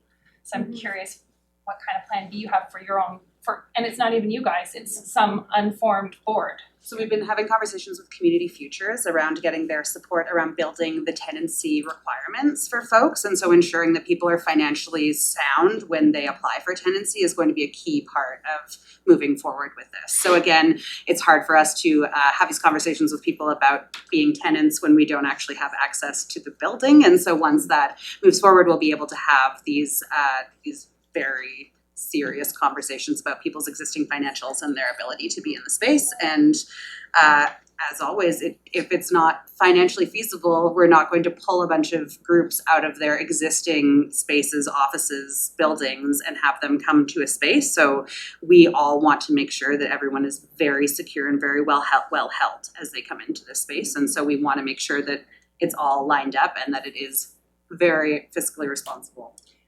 Yeah, and just to speak to the numbers that went into the modeling around that. So the anchor tenants, there has been very serious interest expressed by a lot of the folks, all the folks that are listed here. When it comes to those more flexible renters, that's where things could shift a little bit. So what you saw in year one, again, within that flexible rental space, that was a 20% revenue inclusion, compared to what is the maximum possible revenue that could be derived from those activities. The original modeling, maybe Louisa and Julie can clarify that a little bit, but 20% in year one, it goes up to, I believe, 50% in year two, 75, and then 100. So that's looking at the total overall earning capacity of those activities and really being conservative in what's being brought in during that ramp up period. So it is certainly taking into account a very slow ramp up to that potential or your ramp up. Thank you. Okay, no, I'm going back, I'm gonna go back to Leuchtenberg and then Page again. It's a multiple part question. First to Kevin or our CFO, Chris. How much is that building worth? Like how much would we $4.2 million assessed right now on the BC assessment. Sorry to interrupt. There you go. Yeah, we did have a realtor to give a, I'd say, order of magnitude assessment or valuation. We are hired a commercial realtor to do a proper valuation of that building. It's 22,000 square feet, so it's a large building. So we're still working on that number. Okay, so let's just use the 4.2. That when you factor in that, so let's say plan A is you buy the building. Okay, you buy the building after 2 years, and so you'll be fundraising for that, assuming you get 50% cover the down payment, and then you hold on to a 50% mortgage. It starts to look pretty tough, right? Like, and what I would say to the whole community is like, let's look at Plan A seriously. Can we as a community support that kind of mortgage and on our books? If not, then I think you should be really upfront with the community and ask council for a permanent 0% rent. Like, just come out and ask for it. You're in an election year, so you could make it an election issue. We were not thinking about that at all. I'm really serious about this because the ambiguity will kill the project, right? Like, nobody's going to really invest in it emotionally at the level you need, including council, unless we're really, I believe, really upfront about what we're asking for. Because if it looks like in the numbers, it's probably going to be 2 years, we'll have some emotional investment, and then the council of the day will say, you know what, let's extend it for another year. Let's extend it for another year. I really think if that's the trajectory, then given our massive deficit on our capital, we're probably just going to sell it, and that's going to be the case. But if you do come back to council and say, okay, here's plan B, we really want you to invest, given the fact that it's going to be a tough one, it's going to be a tax increase, it's going to likely be a significant tax increase, I think that's something the community can get behind when the numbers are presented to them. It's like, are you willing to, as a community, invest in something that could really anchor the community, the arts community that is really the heart of this region, I would argue. It's going to cost, get the RDCK involved, get them participating. I think then you can do it, but you'll all have to get organized. You'll have to campaign on it, but really make the ask really clear. I think it's fair to say this is a bit of a chicken and egg scenario where no entity is going to step forward to sign on to managing the space in perpetuity or making that purchase before we receive confirmation from council and from the city that yes, in fact, the community can gain access to the space. It would be lovely if that conversation that you described is not happening in 2 years, it's happening in 6 months or 8 months. But I think that is probably the minimum time frame required in order to get the governance model very clear and to ensure that the people that would need to be taking charge of that ownership pathway and that community capital fundraising project are around the table and willing to pursue it. Maybe just share what your next steps and timelines are, because it's like, obviously you need to, you're looking for a council to make some commitment. So when does that have to happen to get your tenants in place? They have to give notice on their buildings, etc. So have you guys mapped that out of when you need a decision so you can get these commitments firmed down and you know what at least your anchor tenant revenues are? Absolutely. All of them are paying O&M at wherever they are already, right? So the goal is to present to you tonight to have the ask. We figured that it wouldn't be decided upon until the April meeting was what I was thinking would happen. And then as soon as we receive notice of that being a possibility, then we can actually hit the ground running instead of spending months developing a structure that potentially you will not approve, and that would be a shame. So I think that that's kind of what it looks like. So hopefully finding out news from you by early April, and then us taking over and people moving in August 1. And so that doesn't provide enough time necessarily for like the post-secondary groups it doesn't for them to get all of their stuff organized for the fall, but potentially for January, that would give enough time for that to happen. And so, it's just gonna be, that's the goal, is for us to be in August. And as soon as we have that absolute final report in February, that should be sufficient information for either the Creative Exchange Cooperative or a few other organizations that are in conversation about taking over that lease to really firmly step forward. And that's where we can really dive into getting that governance model together, confirm tenancy for those who are selected as anchor tenants, and move forward from there with activities beginning in August. So Paige. Yeah, it was we're talking about this conversation about people stepping into this project and how long it's gonna take. I look at some of the anchor tenants here, and to be getting out of a space for a project that may have a timeline, anchor decision point in 2 years, that means you're not in there anymore. It's the piece there. And so how do we address that chicken and the egg such that we can give the space and the latitude to try something? It feels more like a 5-year project than a 2-year project to me, and get that commitment up front that will allow that, but provide that flexibility on what revenue you're coming into, that you're paying sooner than later, or as you're able to. I would say if you look at those potential anchor tenants that are listed, the activities of what is currently KSA, the ceramics, the metalworks, that has nowhere else to go. So those activities must continue in this space if they're to continue at all. The other folks are more administrative in nature, my organization included. We can just pick up and relocate at any time and bring our rent with us. So very little lead time is required there.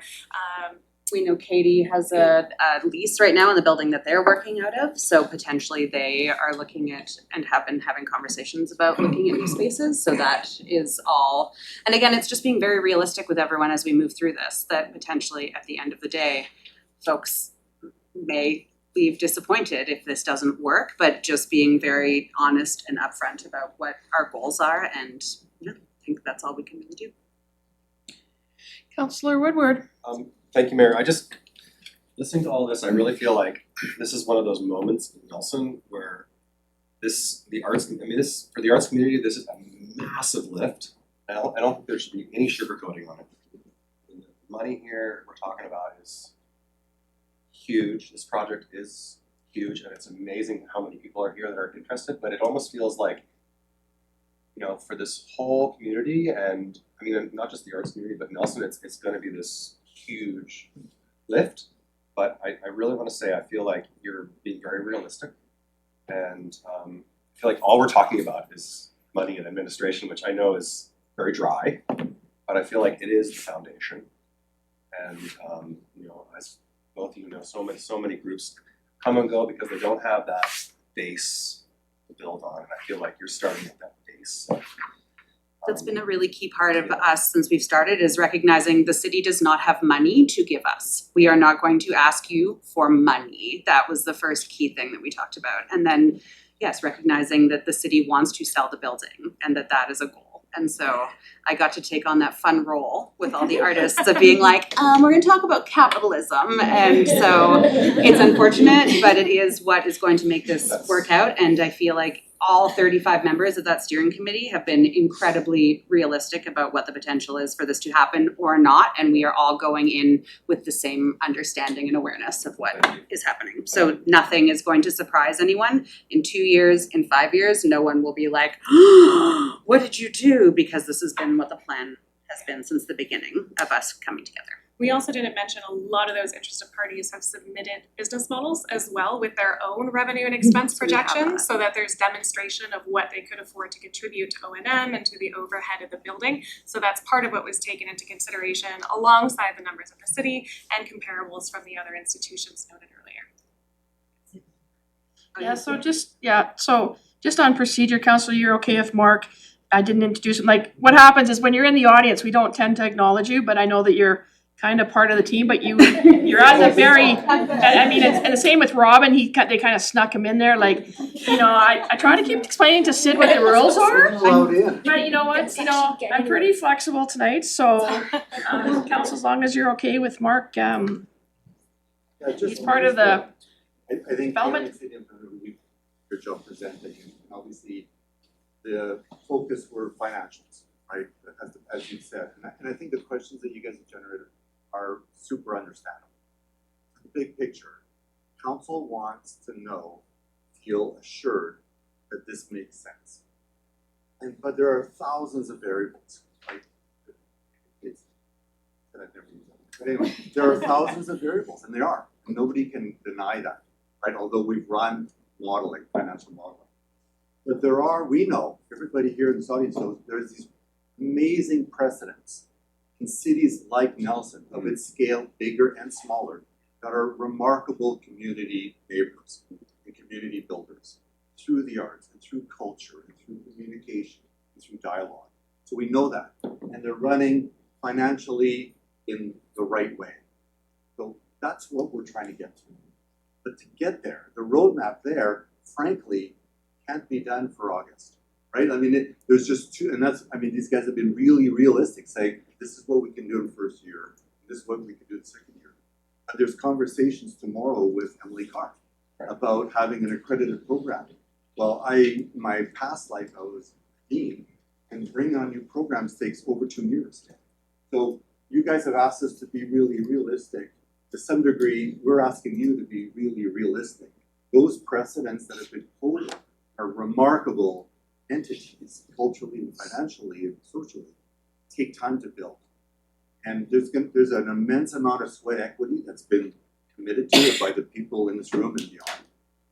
In some ways, there's a huge stake in the game, right? Like the skin in the game. Like nobody here is pretending that we're sitting waiting for it yet. But I think, you've opened up a couple conversations around 2 years, 3 years, to build those precedents that we believe KSA can be is going to take some time. And, if there's skin in the game on this side, I think it's great that there's skin in the game on that side.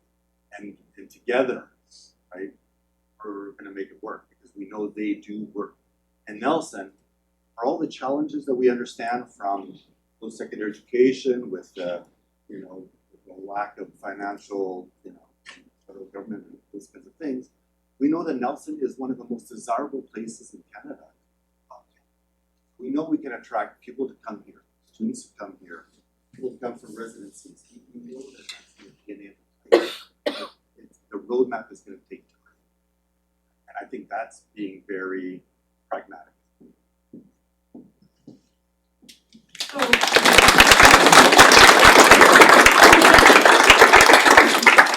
See no other hands, Councillor Lochtenberg. Thank you. I'm gonna try to give this one more shot because I really think you guys can make this work. But we're at like a cusp moment where we've engaged a realtor. We just passed a budget that includes selling that building. That the cost, we didn't pass the budget. We initiated the direction for selling the building. And so we're at this moment, and I know everybody's rushing as fast as they can to get ahead of it. You all are, and we are too. So I think the decisions we make and the work we do right now are super critical, and it will involve really everybody. Because I think if you can articulate to the public, like broadly to the community, the vision for what this could be, beyond what it is now, like what is it going to become? And then how is it going to contribute in an age where post-secondary education is being disrupted by technology? Is this the kind of education and is this the type of work that people will really come back to, in this modern age? If you can articulate that vision, then I think the community can get behind you and support you. And it will take the community, because what it looks to me like the best path forward involves the city coming more than just giving you 2 years. Like I as Councillor Page says, I don't see 2 years being enough. I'm thinking more like 5 years. And if we're talking that, and we're already engaged in a realtor to sell the building, then those things don't line up. So, but in this little window of opportunity we've got of a couple of months, less, where you can come forward, put in extra effort. I know you've done so much already. Just put in a bit more to get the community, communicate the vision, and then say, listen, this is gonna be hard a little bit for us as a community. We're asking the city to bear with us as we ask for this 5-year window. We'll defer potentially some of this initiative to sell the building, even though that's probably gonna result in a tax increase. But if the long-term vision is so much better and so much more compelling, I think people will be okay with that. You know, like, yeah, it'll hurt a little bit, or for some maybe more than a little bit, but the payoff for the community is so much more.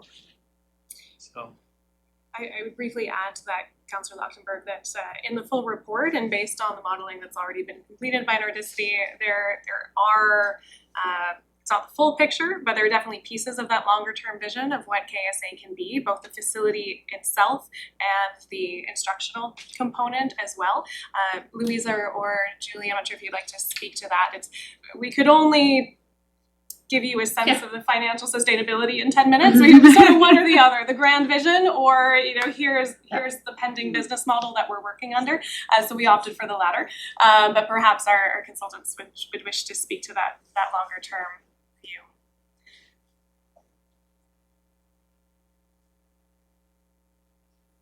Louisa, did you want to go, or do you want me to? I was thinking maybe I could talk about the vision and then pass to you, Julie. So the kind of brief to us was firmly like recognizing that this was really looking at the initial 2 years in terms of what will work, straight from the end of, July onwards. So that was very clear. But at the same time, as I'm sure you will recognize, and as is coming up in this conversation, you can't really talk about things like pathway back to accreditation, some of the conversations with Emily Carr, buying the facility, without naturally entering into that kind of potential longer term vision. And that's also why with the model that we've been developing, it does look at the 5-year period as well, recognizing that there are still unknowns and things that do become less clear financially beyond the kind of 2-3 year mark. But still, there are things, it's been explored and it's been thought through. I think also in terms of the potential vision is really moving it so it still has that strong educational component to bringing in the kind of wider community access. So it was very clear from the conversations we were having that you've got all of these incredible talents and students coming to Nelson, also homegrown talent, and then it gets to the point that they're graduating and they're currently leaving the community. So it's kind of brain drain, but also creative brain drain as well, I guess I should say. So there's a need for the kind of professional creation space, which is currently missing. So there's the kind of vision around opening this up that it can meet some of those wider needs as well. And there are others in the room who could speak to this vision kind of far better.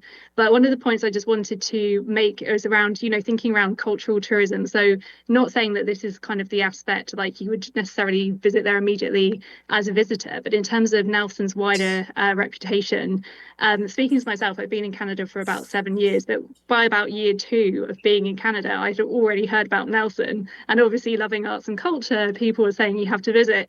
And I think that recognizing that's the kind of anchor side of it and how that relates to long-term vision is very exciting. There will be more around the long-term vision in the report that we're working on. So as you know, we've had a real sprint focusing on the operational modelling, gathering together all of the conversations we've had and all of the desk research and analysis that we've had. So there's more than we've been able to share within this.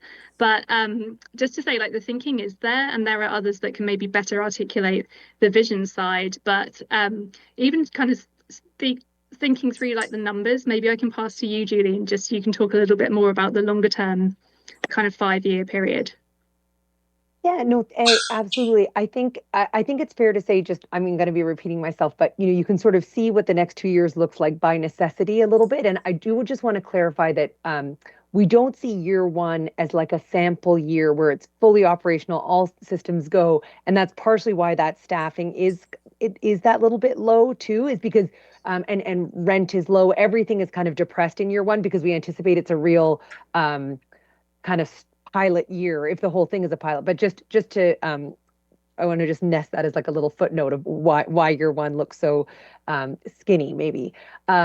In part, but as you could imagine that year one, year two, you're evaluating what's working, what's really going well, seeing, maybe there is some flux in terms of who's renting what space and which tenants want to stick around, what's happening with the discussions with the PSI, and there's some sort of like flexibility and excitement built in, and the different paths that can kind of emerge and be pursued for year 3, year 4, year 5. And I honestly think that our model has some of that built in, and some of those it anticipates some of those possibilities about that longer term vision. And we've talked about 5 years as maybe more realistic, but we would start kind of gathering that momentum, I think, really as soon as possible, and trying to kind of understand and the partnerships that are necessary, the connections, and all of that. And it's all, it all works together, and at least the steering committee have really shown us that they have that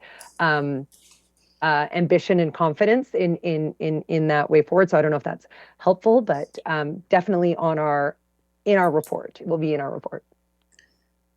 I just want to clarify, because just so that there's no misinterpretation, council has not made a decision on selling Building, yeah. this I was building. gonna say that. There's 6 million that is anticipated for sale of buildings, but we're looking at across our portfolio. So just, certainly this is a building that's not core to our operations. So it would be one is under consideration, but no decision from council has been made at this time on selling any particular building. Okay. Paige, and then Tate. But are you gonna pontificate, cause I just have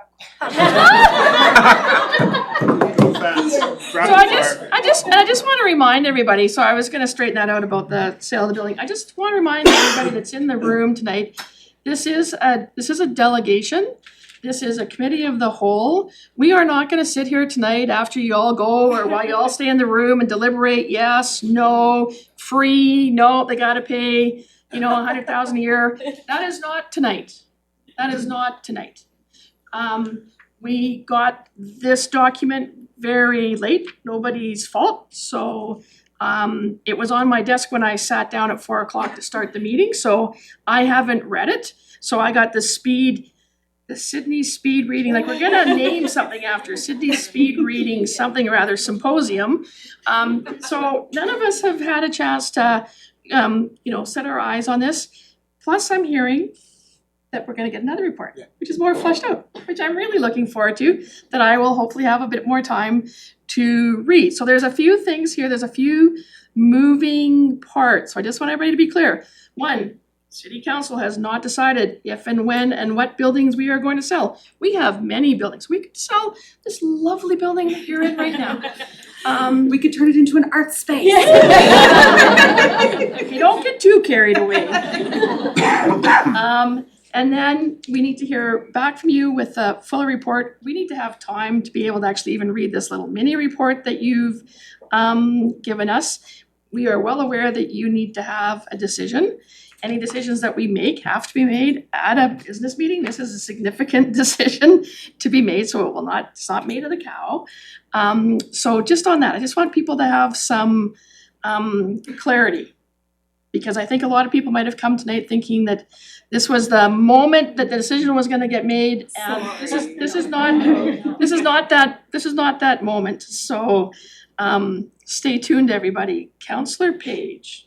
And are you gonna pontificate, or do I go to Tate? I think the mayor was saying you're gonna be coming back to at least another 12 of these meetings.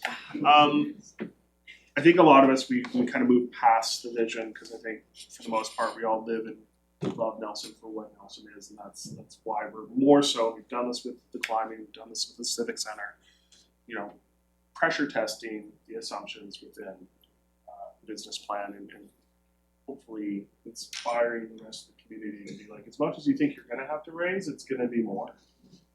And as much as we think we're gonna get it done quickly, it's gonna take longer. And the next council will be talking about this for a while. What I wanted is, when this is coming back to staff, when we get a report, Some of those business case financial assumptions, we've often, when we've talked about these bigger buildings, we've tested those with staff.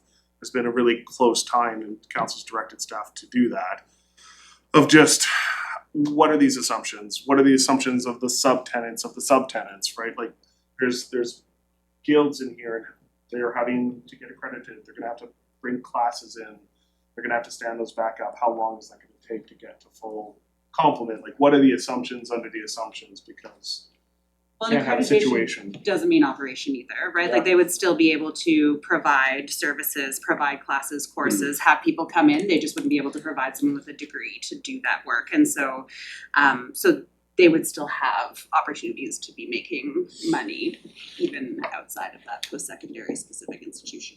Yeah, we just have to pressure test that, the assumptions within that financial plan.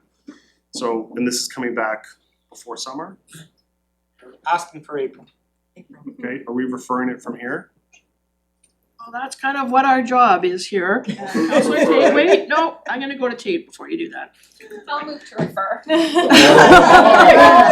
Second. The curiosity that I would have is just around, and this would come back, I think, from staff, but there's some language in here that I would need clarity on, because waiving the rent is something I've never heard of before, but like rent in kind and all those sorts of pieces. There's all of the tax piece that I'm curious about, and then to your point of we're not asking for money, but really, we're asking all the property taxpayers for money. So I agree with Councillor Lochtenberg that you've got a good crew here, some of my peeps out there. But it's a town of, it's 4,800 households, it's 12,000 people, and we're asking them for something in an election year.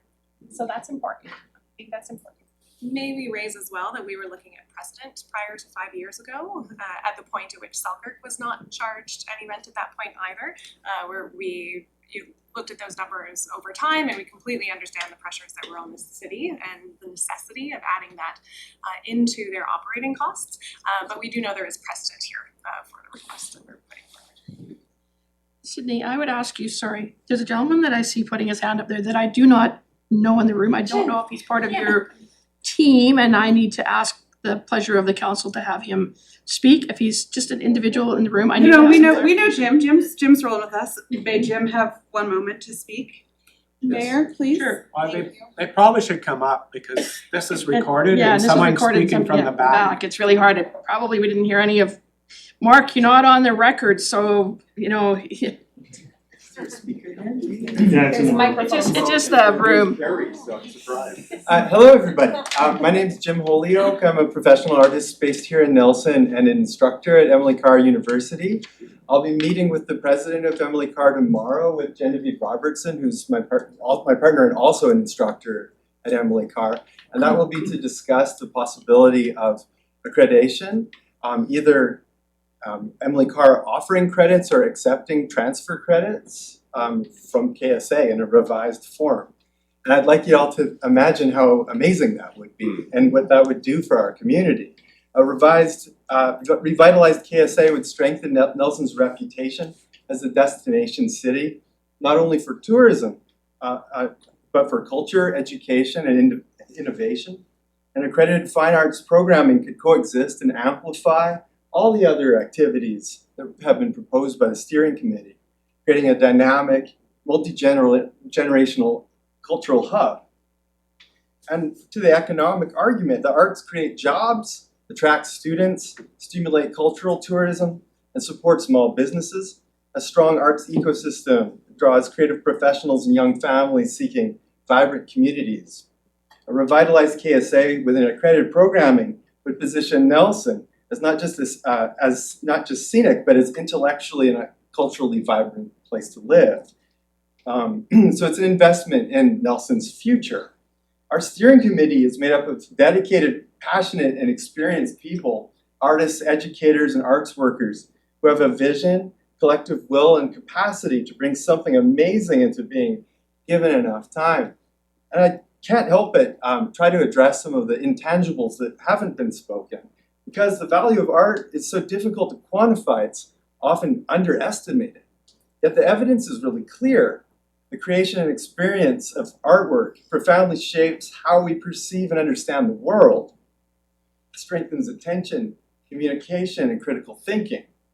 It reduces stress, regulates emotion, helps process trauma. According to the World Health Organization, engagement in the arts plays a significant role in preventing, managing, and treating illness, in promoting health and well-being. Research shows that creating and experiencing artwork improves memory, adaptability, and learning. And when mental health improves, physical health improves. So arts helps people live longer, healthier, more fulfilled lives. And it's not just individualistic, it's civic. Art fosters creative problem solving. It allows us to question assumptions, reframe narratives, and envision alternative futures. It generates shared experiences and stories that build belonging. It creates conversation, strengthens cross-cultural understanding, and fosters civic engagement. And in this way, artwork strengthens democracy. We just need enough time. Thank you.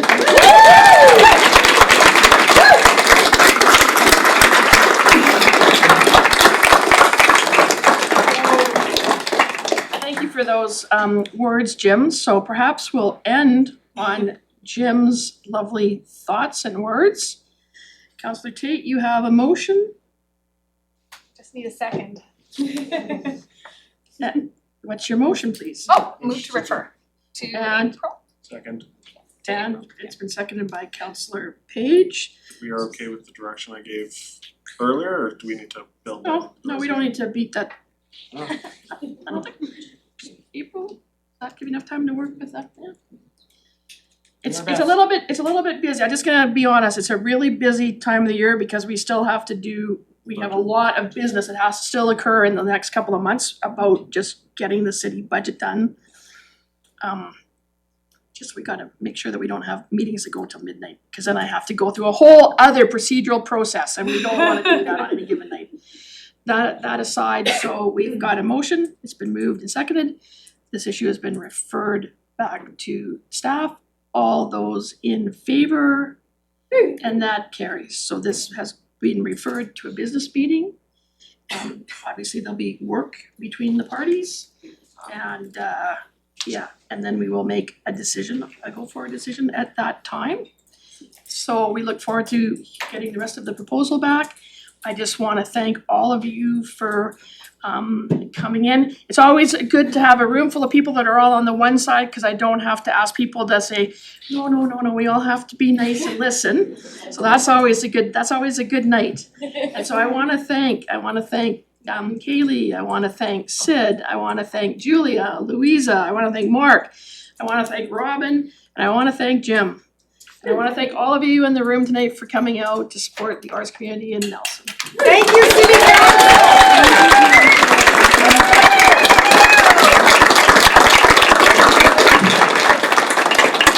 You guys just need more applause, I think. Like, you should applause all the time. Okay, so councillors, there's no late items. If I can have a resolution to adjourn. Moved by Councillor Pinero, seconded by Councillor Lockyer. All those in favor. And the meeting is adjourned. Thank you.